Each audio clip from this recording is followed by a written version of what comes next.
ಸ್ಫೂರ್ತಿ, ಏನಾಯ್ತು? ಯಾಕೆ ತಿಂತಿಲ್ಲ? ನನ್ನ ತಟ್ಟೆಯಲ್ಲಿ ಎಷ್ಟು ಬಣ್ಣದ ಆಹಾರಗಳಿವೆ ಎಂದು ನೋಡ್ತಾ ಇದ್ದೀನಿ. ಏಯ್ ಸ್ಫೂರ್ತಿ, ಆಟ ಆಡೋದು ನಿಲ್ಲಿಸಿ ಬೇಗ ತಿನ್ನು.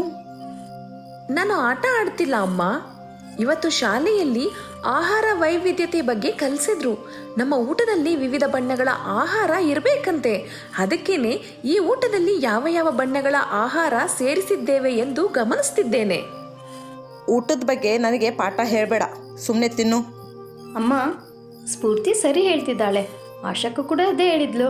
ಆಲೂಗಡ್ಡೆ, ಅಕ್ಕಿ, ಜೋಳದಂತಹ ಕಾರ್ಬೋಹೈಡ್ರೇಟ್ ಆಹಾರ, ಹಾಲು, ಕೋಳಿ ಮೊಟ್ಟೆಗಳಂಥ ಪ್ರೋಟೀನ್ ಆಹಾರ, ಹುಳಿ ಹಾಗೂ ಉಗುರು ರುಚಿ ಇರುವ ಸಿಟ್ರಿಕ್ ಹಣ್ಣುಗಳು, ಜೀವಸತ್ವಗಳಿರುವ ಬೀಜಧಾನ್ಯಗಳು, ಹಸಿರು ಸೊಪ್ಪು, ತರಕಾರಿಗಳು, ಖನಿಜಾಂಶ ಇರುವ ಬೆಳ್ಳುಳ್ಳಿ, ಬೀನ್ಸ್, ಕೊಬ್ಬಿನಾಂಶ ಇರುವ ಎಣ್ಣೆ, ಬೆಣ್ಣೆ, ಚೀಸ್ ಮೊದಲಾದ ಆಹಾರ ದಿನಾ ಸೇವಿಸಬೇಕಂತೆ ಅಮ್ಮ.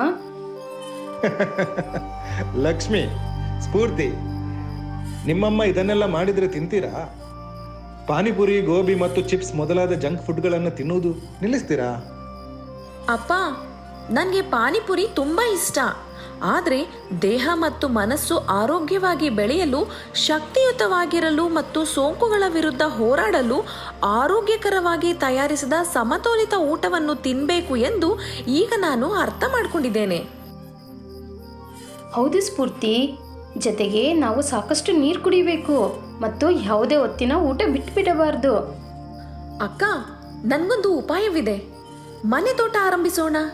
ನಾವು ಸ್ವಲ್ಪ ಸೊಪ್ಪು, ಟೊಮೆಟೊ ಮತ್ತು ಬೀನ್ಸ್ ಬೆಳಿಬಹುದು. ಈ ರೀತಿ ನಾವು ವಿವಿಧ ರೀತಿಯ ಪೌಷ್ಟಿಕಾಂಶದ ಆಹಾರವನ್ನು ಗ್ಯಾರಂಟಿಯಾಗಿ ತಿನ್ನಬಹುದು. ಒಳ್ಳೆಯ ಉಪಾಯ. ಅಬ್ಬಾ, ಕೊನೆಗೂ ನೀವಿಬ್ಬರು ಹುಡುಗರು ಇವತ್ತೇ ನೋಡು ಸರಿ ಮಾತಾಡ್ತಿರೋದು.